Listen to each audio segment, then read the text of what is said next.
casa e no lar. Evangelho no coração.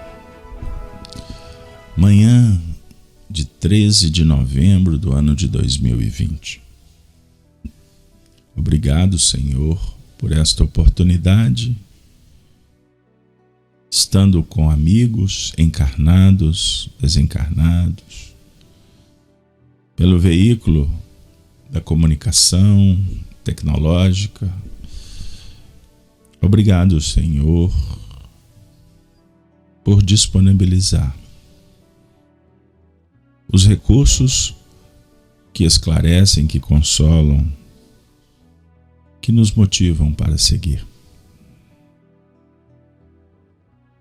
Allan Kardec nos ensina que pela prece obtém o homem o concurso dos bons espíritos, que acorrem a sustentá-lo em suas boas resoluções e a inspirar-lhe ideias sãs. Ele adquire desse modo a força moral necessária a vencer as dificuldades e a volver ao caminho reto, se deste se afastou. Pois bem, meus queridos irmãos, o tema de hoje: desigualdade das riquezas. Um assunto sempre atual e desafiador. Nós vamos abrir o Evangelho segundo o Espiritismo, no seu capítulo 16. Não se pode servir a Deus e a Mamon. Quando Jesus assim pronunciou, conforme a descrição de Lucas, no seu 16, capítulo, versículo 13. Ninguém pode servir a dois senhores, porque ou odiará um e amará a outro, ou se prenderá a um e desprezará o outro. Não podeis servir simultaneamente a Deus e a Mamon. Virtudes e imperfeições.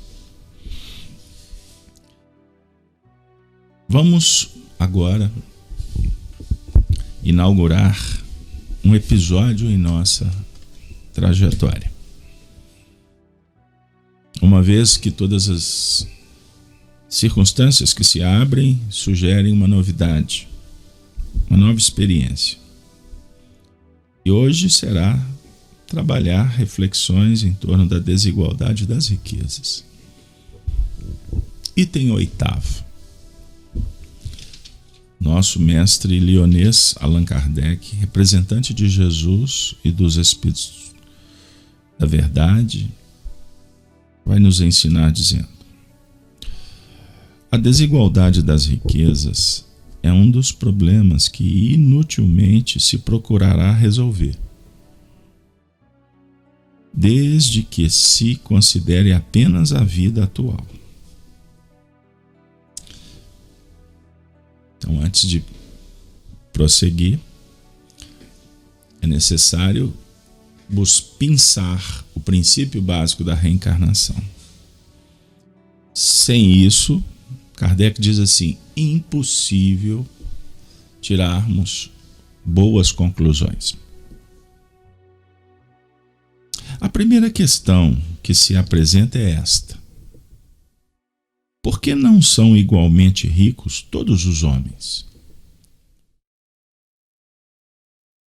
Não o são por uma razão muito simples: por não serem igualmente inteligentes, ativos e laboriosos para adquirir, nem sóbrios e previdentes para conservar.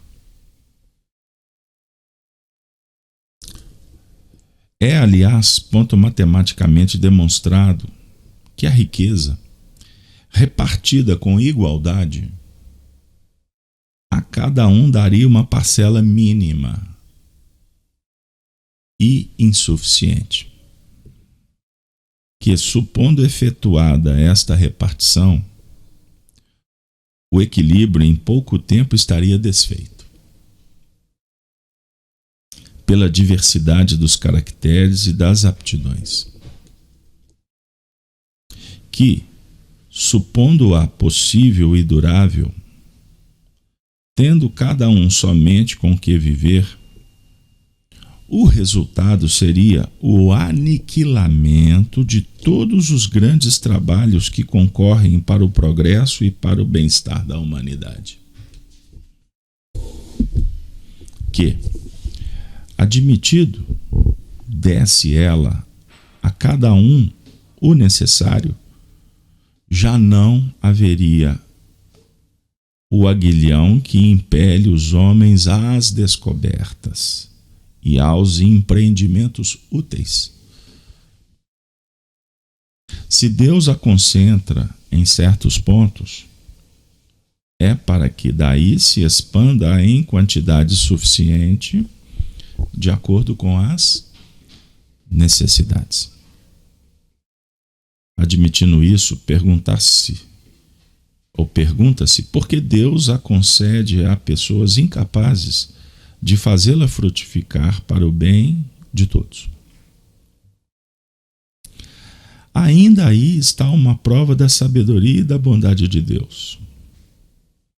Dando-lhe livre arbítrio, quis ele que o homem chegasse por excelência própria a distinguir o bem do mal, e que a prática do primeiro resultasse de seus esforços e de sua vontade.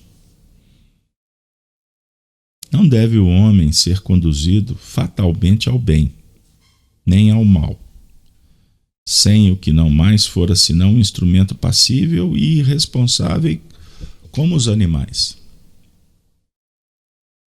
A riqueza é um meio de o experimentar moralmente.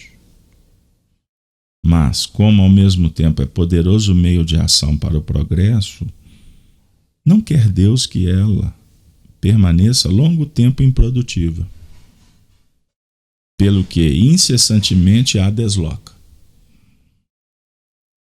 Cada um tem de possuí-la para se exercitar em utilizá-la e demonstrar que o uso sabe fazer dela. Sendo, no entanto, materialmente impossível que todos a possuam ao mesmo tempo, e acontecendo, além disso, que, se todos a possuíssem, ninguém trabalharia, com o que o melhoramento do planeta ficaria comprometido, cada um a possui por sua vez. Assim, um que não na tem hoje, já a teve ou terá noutra existência. Outro que agora a tem, talvez não na tenha amanhã. Há ricos e pobres, porque sendo Deus justo, como é, não é como deveria ser ou como foi, é como é. A cada um prescreve trabalhar a seu turno. A pobreza é, para os que a sofrem, a prova da paciência e da resignação. A riqueza é, para outros, a prova da caridade e da abnegação. Deploram-se, com razão, o péssimo uso que alguns fazem das suas riquezas. As ignóbeis paixões que a cobiça provoca, e pergunta-se: Deus será justo dando-as a tais criaturas? É exato que, se o homem só tivesse uma única existência, nada justificaria semelhante repartição dos bens da terra. Se, entretanto, não tivermos em vista apenas a vida atual e, ao contrário, considerarmos o conjunto das existências, veremos que tudo se equilibra com justiça. Carece, pois, o pobre de motivo assim para acusar a providência, como para invejar os ricos e estes para se glorificarem do que possuem. Se abusam, não será com decretos ou leis suntuárias que se remediará o mal. As leis podem, de momento, mudar o exterior, mas não logram mudar o coração. Daí vem serem elas de duração efêmera e quase sempre seguidas de uma reação mais desenfreada. A origem do mal reside no egoísmo e no orgulho.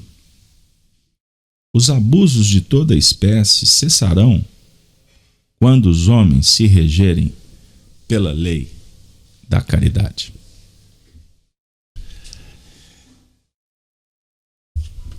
Meus amigos, minhas amigas, brasileiros e brasileiras, espíritos e encarnados, amigos web e amigos do plano físico, seja as dimensões que nos encontrarmos.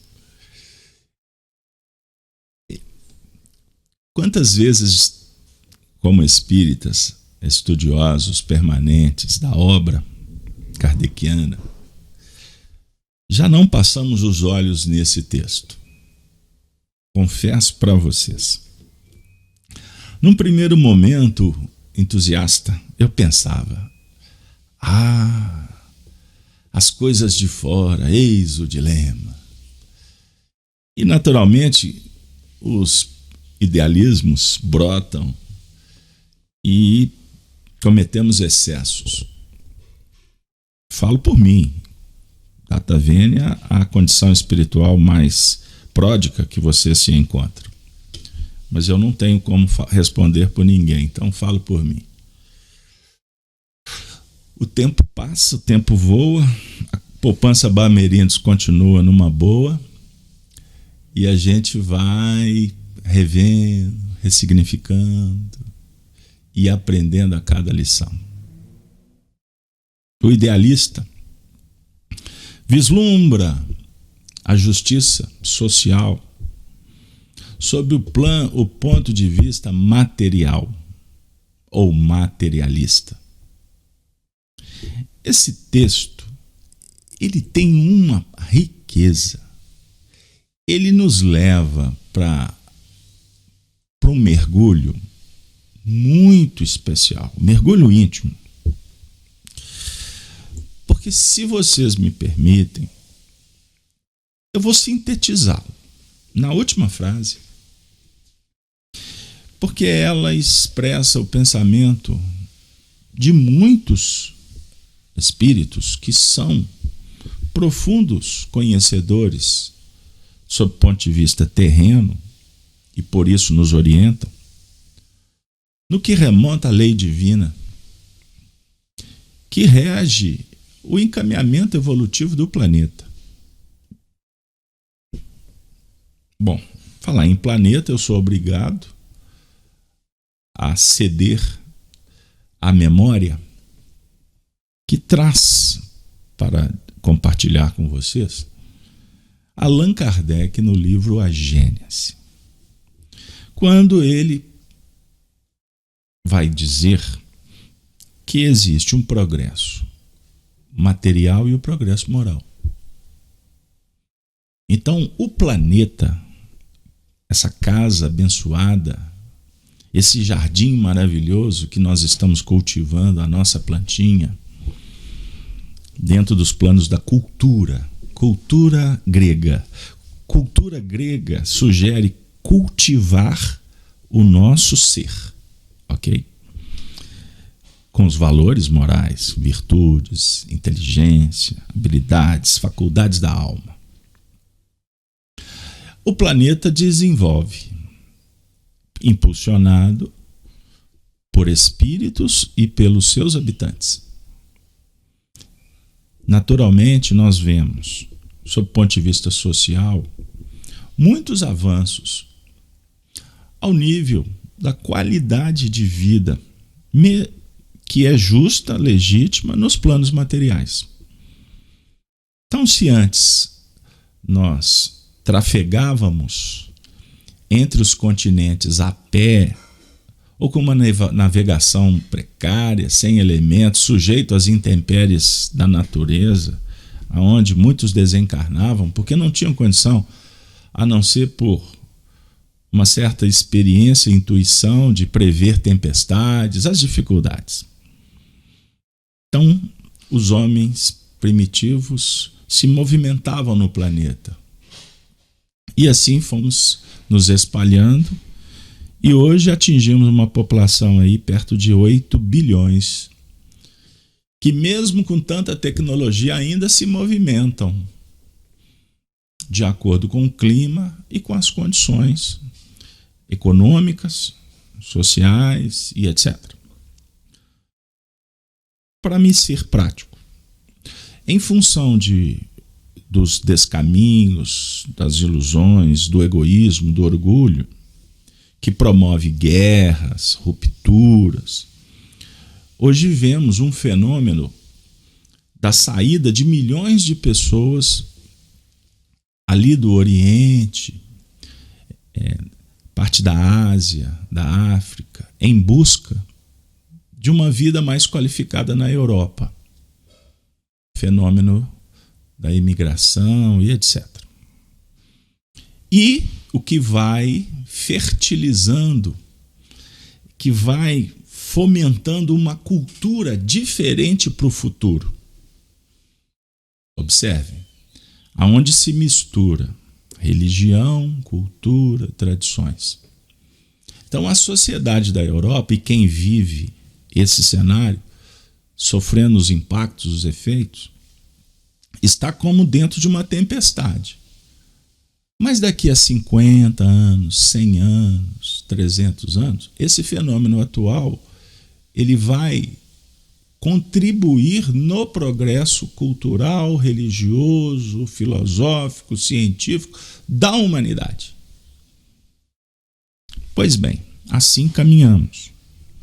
Sobre o ponto de vista das discussões que envolvem essa organização e a economia, ela é um dos fatores preponderantes para a evolução material. Esse texto, quando encerrado, a origem do mal reside no egoísmo e no orgulho. Os abusos de toda espécie cessarão quando os homens se regerem pela lei da caridade. Ele está dizendo o seguinte, que materialmente, economicamente, politicamente falando, o mundo será melhor quanto mais se abrirem as portas para a caridade. O nosso movimento atual é a busca dos implementos de fora para dentro no que remonta aos discursos do equilíbrio econômico. O texto está dizendo que buscar nivelar todo mundo no mesmo padrão da economia é uma aberração quanto à lei da natureza. Muito simples, muito simples. Porque existe, vamos lá, o princípio da reencarnação. Nós reencarnamos para desenvolver faculdades, dentre elas as habilidades, razão, sentimento, aprendendo a lidar com o necessário supérfluo, lidar com o prazer, com a dor. Temos trabalhado o nosso desafio sob o ponto de vista fisiológico como animais e também a discussão psicológica sob o ponto de vista dos animais sociais, quando nos tornamos homens. Então nós não deixamos de ter os impulsos do instinto, da preservação, da perpetuação animal. Nós somos chamados para começar a desenvolver as faculdades da alma, porque somos espíritos numa condição acima dos animais. Mas dentro desse compartilhamento do animal e do homem que caminha numa faixa muito expressiva na área da intelectualidade, existe o prazer que, na verdade, motiva, encanta, impulsiona. Então, em busca do atendimento ao que é bom, ao que é prazeroso e etc., a gente vai lidando com as circunstâncias e os bens materiais por conquista. Repetimos, isso é conquista da humanidade. Eles são legítimos. O problema está quando exageramos na sua utilização. E, naturalmente, estas conquistas se dão, como o texto está dizendo, em função da inteligência, em função dos princípios do labor, do esforço, do mérito, da sobriedade, da previdência. São virtudes que alguns já conseguiram caminhar bem, mas a grande maioria em faixas medianas. Por isso nós temos oportunidades múltiplas de termos reencarnações em ambientes em que a riqueza se movimenta mais, em outras reencarnações com menos possibilidades, para que a gente aprenda a lidar e atingirmos o ponto de equilíbrio. Obviamente, com as questões morais muito presentes, porque conforme nós utilizarmos, nós seremos ou não bem-aventurados. Então, esses temas são muito importantes para a gente pensar.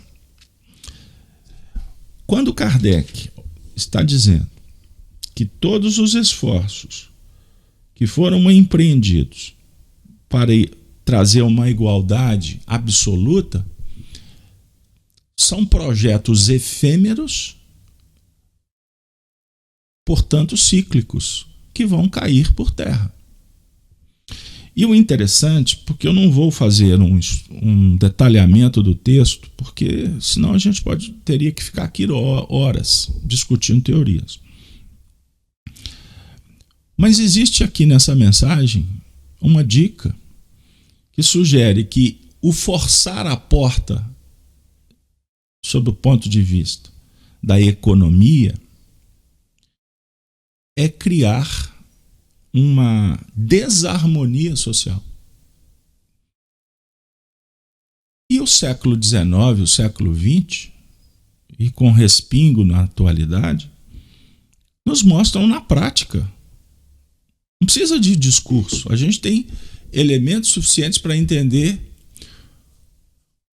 o que aconteceu com as revoluções que vieram para impactar os sistemas e, em nome do idealismo, da justiça social, centenas de milhões de pessoas foram mortas em revoluções que aconteceram principalmente nos polos de maior número de população e do interesse material, das descobertas, da intelectualidade.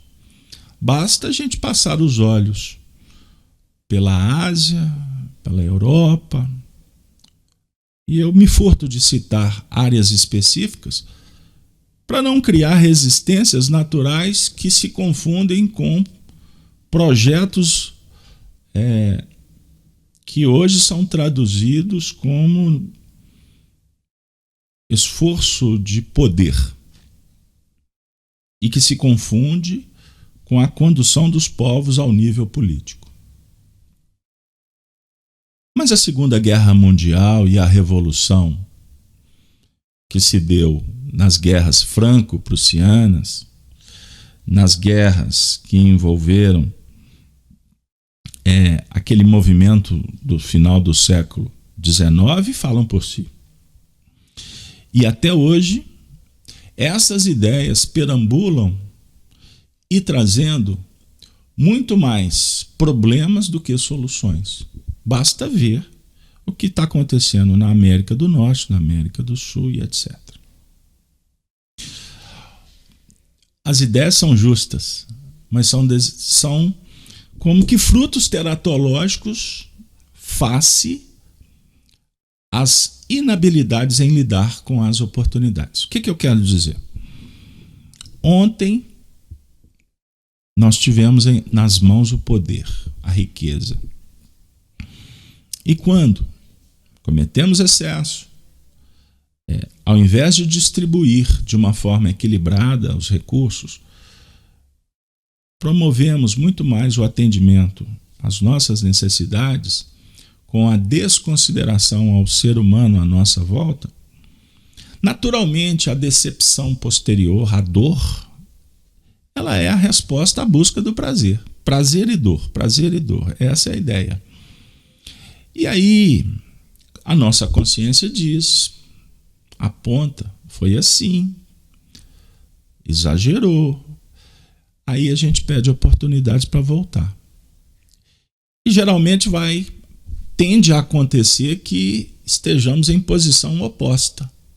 Se antes com a abastância, agora com a escassez, o ser vai se movimentando em busca do privilégio e do poder anterior para poder fazer diferente. Isso é só para dar uma ideia didática. Então, esse ser, por inconformação, diferentemente de se adequar à obediência e à resignação, ele quer a posição de volta. E aí, ele busca as armas, empunha-as, e como sozinho não consegue, ele vai criar um movimento de influência para buscar de volta o poder. E muitas vezes com o discurso de que está fazendo isso porque o mundo é injusto. Daí surgem as revoluções. É natural, eu repito, faz parte do processo do aprendizado. Então, nós não estamos aqui fazendo essa análise sob o ponto de vista frio, como se tivéssemos a verdade absoluta, e indiferente às lutas das classes, das nações, enfim. Mas temos que estudar doutrina espírita. Então, isso não é ponto de vista do intérprete. Eu estou apenas compartilhando com vocês o que está aqui bem claro no texto. A pobreza é, para os que a sofrem, a prova da paciência e da resignação. A riqueza é, para os outros, a prova da caridade e da abnegação. Portanto, independente da pobreza ou da riqueza, nós estamos sendo convidados para desenvolver aspectos humanos, da humanidade, porque esse é o objetivo. Ah, mas as lutas não são justas? São justas, por certo, para os seus idealizadores. Mas eu pergunto, qual é a luta principal que Jesus propõe? Pelo que subentendemos, é a luta interior. É a luta que empreendemos os esforços para compreender a nossa natureza divina, a essência que dimana do nosso ser, a importância de compreendermos e contribuirmos, mas dentro de um plano de harmonia, justiça, amor e ciência. Esse é o objetivo. Ciência com conhecimento. O conhecimento se dá por observação. Vou pegar um princípio usado por Kardec. Observação, conclusão e o efeito filosófico. Ou seja, nós estamos aqui para compreender a beleza da oportunidade e descobrir qual o recado que nós temos que dar. Então, se eu for sobre o ponto de vista materialista, que pode ser até religioso, tá bom? Ou seja, a religião materialista. Porque eu posso fazer do espiritismo um espiritismo materialista. Como eu posso fazer todos os princípios nobres serem materializados para receber um revestimento que tenha uma essência boa, mas ao fazê-lo ele se torna tão ineficiente, tão deturpado, quanto todos os movimentos que surgiram com bons princípios e que se desvirtuaram. Para a gente universalizar e não trabalhar setorizado, porque realmente o caminho se torna íngreme, áspero e perigoso. Porque a nossa intenção é a mais pura possível. E naturalmente, quando uma mente que ouve essa mensagem está polarizada, ela pode julgar que nós estamos também. E não é esse o objetivo, repito. Eu quero dizer o seguinte, que o projeto da espiritualidade é para que nós nos desenvolvamos intimamente. E um ser melhor, ele vai descobrir que ele tem uma missão na Terra também. Qual é a missão? Se nós entendermos o lado mais importante, que é o desenvolvimento moral, e o desenvolvimento moral ele se expressa na caridade, que é o bem para todos, e se é o bem para todos, é o bem para si também. É o bem para quem está do seu lado. Nós iremos nos transformarmos numa pessoa melhor. E essa pessoa melhor, naturalmente, ela não terá interesse em pensar só em si. Ela compreenderá o sistema que está vivendo. E quando convidada, ela vai somar. Ela não vai diminuir, ela não vai dividir. Um exemplo, para a gente ser bem prático.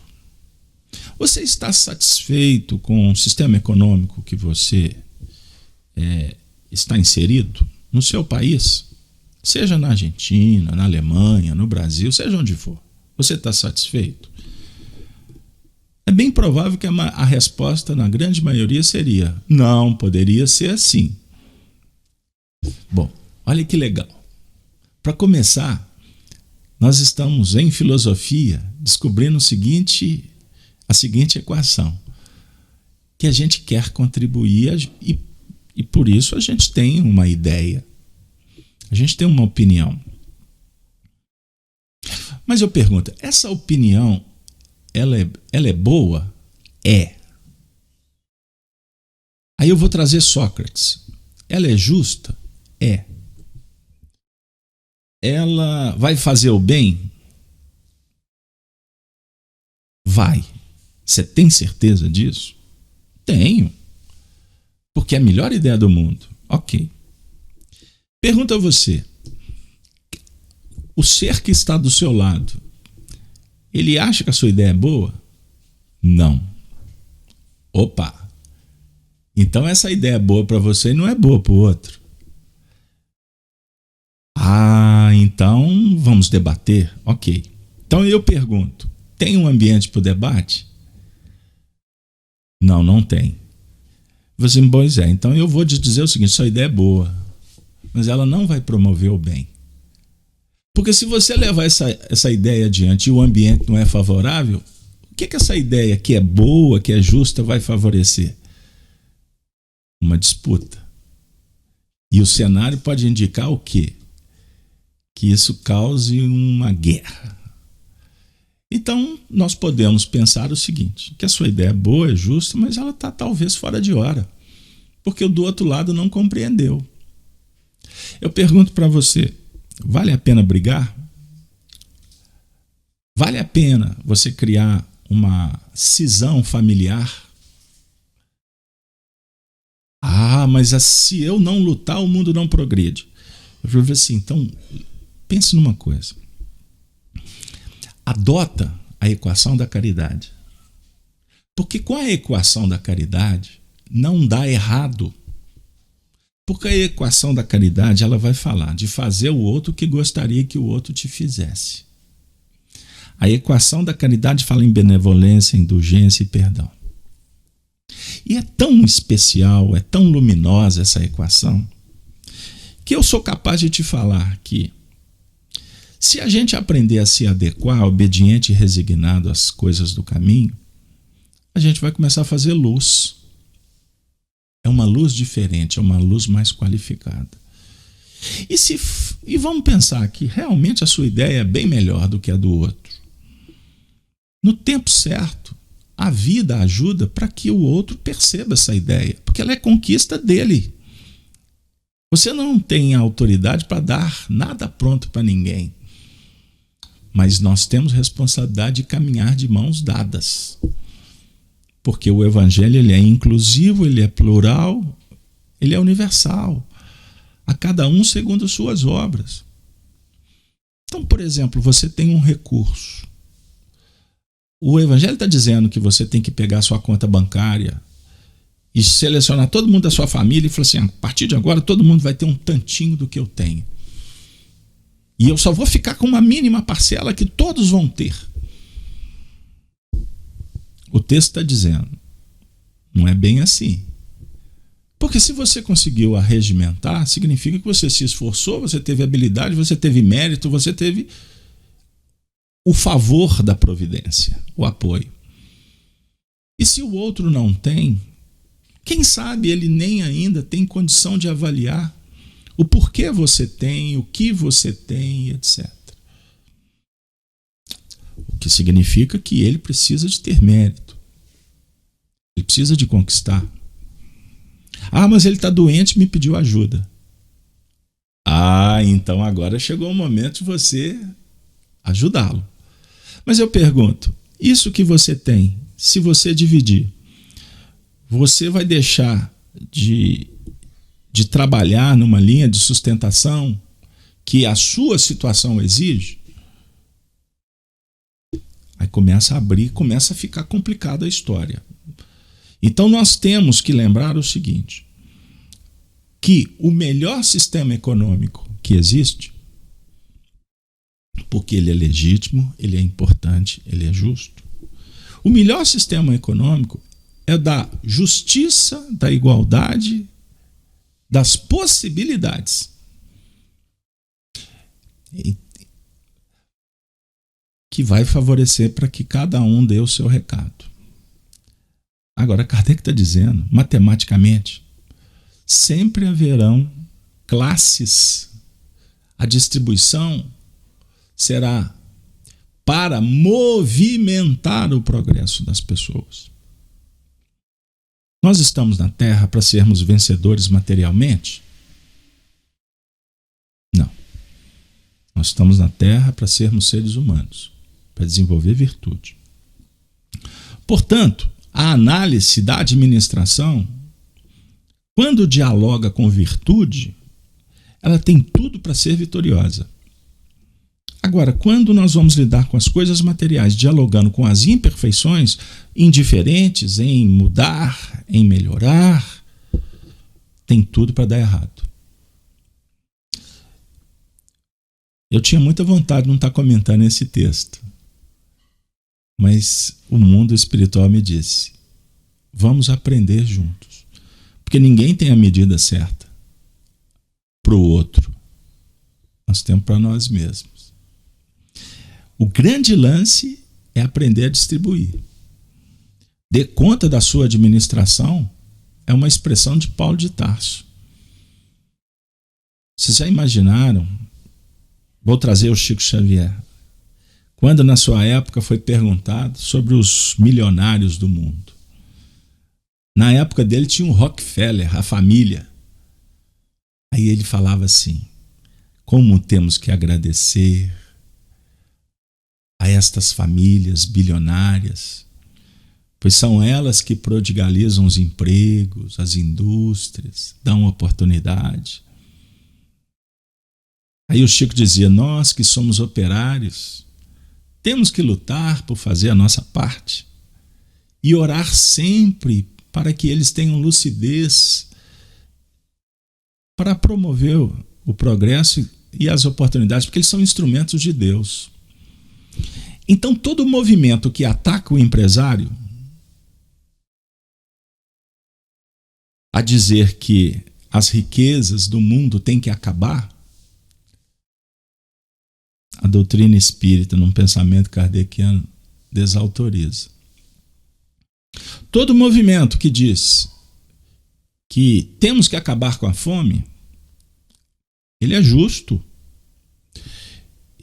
Isso brota da nossa sensibilidade. Ninguém fica feliz de ver, por exemplo, milhões de pessoas no Brasil que vivem numa condição subhumana, sem saneamento. Meu Deus, é muito triste. Por isso, nós temos que nos movimentar para espalhar a ideia que precisamos de educação, que precisamos de escola, que precisamos de orientação, para dar oportunidade para todos, para que o mundo futuro, realmente estas condições de miserabilidade, elas sejam substituídas por uma vida digna. E isso é um processo que tem etapas, que precisa de maturidade, que precisa de tempo. Portanto, vamos abrandar os nossos impulsos, nossos corações, para orar por todos. E no âmbito das nossas responsabilidades, que a gente possa fazer um pouco mais. Quando a gente vai ficando maduro, a gente vai se desapegando. Não é verdade? Então, se você tem muito, não se apegue, administre. Lembre que 20 sapatos não garantem uma boa caminhada. Pode ser que 2, 3 pares sejam suficientes. Mas se você gosta, isso ainda é importante para você, se esforce para, quem sabe, doar 1 ou 2 para quem não tem nenhum par de sapato para caminhar. Gradativamente a gente vai compreendendo um pouco mais a importância de não sermos escravos daquilo que não garante a nossa viagem espiritual. Na verdade, são impedimentos, são algemas. A mensagem é desafiadora e que você possa, como eu, ter em Jesus o modelo do desprendimento, do amor e da administração. Pois ele é o dispenseiro maior. Ele é o mordomo. Ele é quem cuida dessa nossa casa planetária. E ele dialoga tanto com o dono. Gênese no lar, sempre um momento de reflexão que nos chama a atenção quanto às nossas responsabilidades. Afirma Leon Denis no livro Depois da Morte: a felicidade dos homens não depende das mudanças políticas, das revoluções, nem de nenhuma modificação exterior da sociedade. O único remédio consiste na transformação moral. Nós vamos caminhar quanto à humanidade para entender e para se tornar uma concepção coletiva. Para que aconteça, essa verdade, ela vai sendo trabalhada pelos indivíduos. O Evangelho que nos chama nessa manhã é para você, para eu, para todos nós mudarmos, transformarmos. para que a gente compreenda a essência e o que devemos somar, a essência que trazemos e como ela pode modificar o mundo. Começa por pelo dar de si mesmo. As questões materiais são consequentes. A questão é dar de si mesmo. No século XX nós tivemos alguns expoentes, como Mahatma Gandhi, Teresa de Calcutá, Bezerra de Menezes, Eurípides Barçanufo. Mas, como temos compromissos com a obra de Emmanuel, que além de ser uma obra que propõe um estudo da obra kardeciana, a obra Emmanuel não está à parte. Ela é um desenvolvimento. Mas a obra de Emmanuel, ela dialoga através de Chico Xavier com a prática do bem. Todos os movimentos que tentam desqualificar são sofistas. O que o Chico representa para a gente é a vivência do bem. A possibilidade da vivência do bem. Porque ao longo das reencarnações o Chico foi aprendendo. E ele veio para esse mundo para desenvolver ainda mais esse dar de si mesmo. No livro Lindos Casos de Chico Xavier tem uma história que a princípio ela não vai dialogar, mas depois sim, com o tema desigualdade das riquezas. Vale lembrar Chico reencarnando numa família pobre, neto de uma escrava liberta, sua mãe lavadeira, seu pai vendedor de loteria, sua mãe que casou com 14 anos, desencarnou nova, mas uma prole de 9 filhos, todos conhecem a história. Ramiro Gama registra um fato muito especial. Chico, muito estimado lá em Pedro Leopoldo, todos gostavam dele. Queriam-lhe o bem, homens, mulheres, pessoas idosas. Um grupo de senhoras comentava coisas do interior. Falavam entre elas sobre a solteirice de Chico. Termo bem interessante para a época. Aí, certa feita, o Chico passou e uma delas falou para o Chico: Chico, a gente estava falando de você, coisas boas, viu, Chico? Fica tranquilo. Mas dentro do nosso comentário, por que o Chico não casa? Por que o Chico ainda não casou? Por que o Chico não consegue, não conquista uma companheira para formar um lar, para viver assim diretamente para alguém? Uma vez que o relacionamento ele é do comprometimento. A gente vive muito também para o outro. Porque é a nossa forma de somar. É uma forma de desenvolver a aptidão, o amor. Aí o Chico virou para elas e disse: agradeço, irmãs. Cada um tem a missão que pediu. Aí ele deu um abraço carinhoso nas duas e foi embora. Mas no caminho o Chico foi pensando sobre a ideia delas. Pois bem. E ele ficou o dia inteiro refletindo. Aí à noite, a sós, no quarto, o assunto voltou na sua memória. Casamento. Pois bem. Aí ele entrou em colóquio com a sua consciência e chegou na conclusão que realmente ele era muito infeliz. Ele era muito infeliz. Que aquelas senhoras talvez tinham razão. Pois bem. Aí ele escreve inclusive uma carta ao seu amigo Manuel Quintão da Federação E nessa carta ele acabou dividindo a dor. E por sinal não tem coisa melhor que poder contar os nossos dramas, não é verdade? Imagine o Chico escrevendo uma carta. Pois bem. Aí o que aconteceu? Ele terminava como uma árvore seca de galhos mirrados, sem ninho, sem flores, sem frutos.